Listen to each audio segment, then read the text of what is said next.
Hi everyone, in front of me I've got Motorola Moto G71 5G, and let me share with you how to reset network preferences on this device.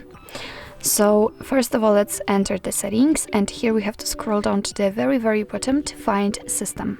Now let's tap on advanced, and right under it actually we've got the reset options, so let's enter.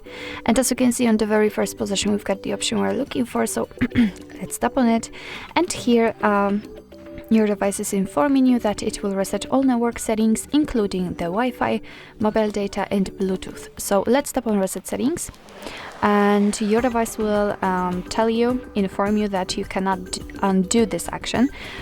So remember about that and tap on reset settings. Here we've got the information that the network settings have been reset successfully. Be aware that if you've got the lock screen set, then your device will ask you to enter it in order to confirm. So actually this is it. This is how to reset network preferences in your Motorola Moto G71 5G. Thank you so much for watching. I hope that this video was helpful, and if it was, please hit the subscribe button and leave the thumbs up.